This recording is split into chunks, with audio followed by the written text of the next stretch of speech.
ایسی قوم جن کا خروج نسل انسانی کی تباہی ثابت ہوگا۔ یہ ایک فسادی قوم ہے۔ ان لوگوں کی تعداد بہت ہی زیادہ ہے۔ یہ لوگ بلا کے جنگجو، خونخوار اور بالکل ہی وحشی اور جنگلی ہے، جو بالکل جانوروں کی طرح رہتے ہیں۔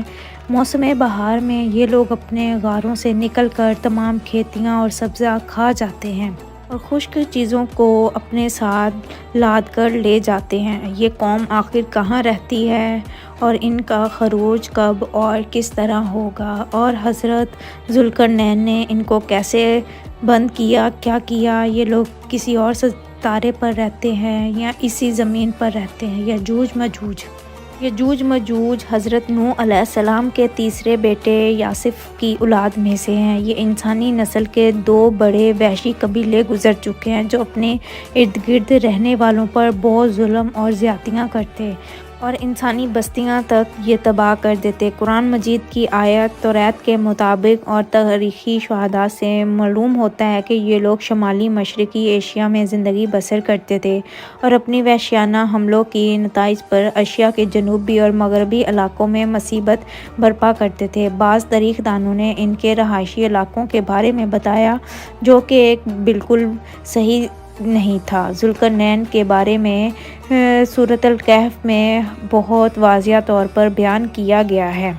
ذوالقرنین جب شمالی مہم کے دوران 100 دیواروں پہاڑوں کے درمیان پہنچا تو وہاں اسے ایک ایسی قوم ملی جس کی زبان معلوم نہیں کی جا سکتی تھی۔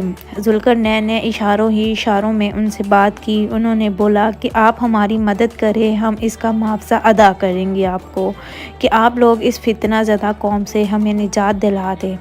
یجوج مجوج بہت ہی فسادی قوم تھی اور سرزمین پر بہت فساد پھیلاتی تھی۔ وہ انسانوں کو زندہ نگل جاتے تھے۔ اس پر ذوالقرنین نے اس قوم کو یجوج مجوج کی یلغار سے بچانے کے لیے دیوار بنائی، اور جو دیوار بنائی گئی وہ کوئی خلائی اور معمولی نہیں بلکہ حقیقی اور حسی ہے، جو کہ لوہے اور تانبے کو پگھلا کر بنائی گئی تھی، جو کہ ایک وقتی طور پر بنائی گئی کہ اس سے فتنہ دب جائے، اور اللہ تعالیٰ کا شکر ادا کیا اس دیوار کے بن جانے کے بعد، اور لوگوں کو ان کی پریشانیوں سے نجات دلائی اور توفیق بخشی، اور یہ بھی بولا کہ یہ ایک وقتی دیوار ہے جو کہ قیامت کے قریب ہونے پر یہ دیوار ٹوٹ جائے گی۔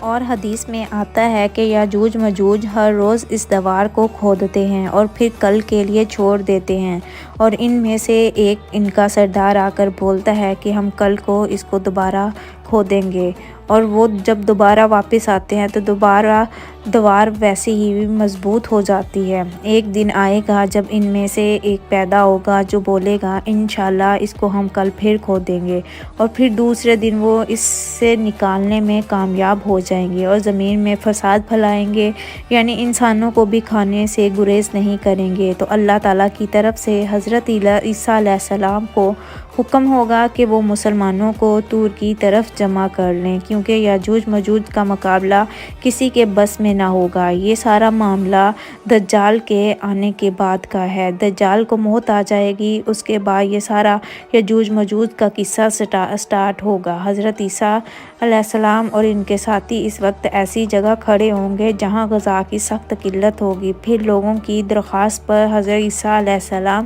یجوج مجوج کے لیے بد دعا فرمائیں گے، بس اللہ تعالیٰ ان کی گردنوں اور کانوں میں کیڑا پیدا کر دے گا جو بعد میں پھوڑا بن جائے گا، اور یہ لوگ تباہی کا شکار ہو جائیں گے۔ ان کے مرنے کے بعد سرزمین پر ایسی بدبو پھیل جائے گی جس سے انسان سانس لینے میں دشواری محسوس کریں گے، اور اس کے بعد خدا تعالیٰ آسمان سے بارش برسائے گا اور اس کی ساری بدبو اور ساری زمین صاف ہو جائے گی۔ بے شک خدا تعالیٰ کے ہاتھ میں ہی اس ساری انسانی نسل کا فنا لکھا ہوا ہے، وہ جو چاہے وہ کرے، سارا کچھ اسی کے بس میں ہے۔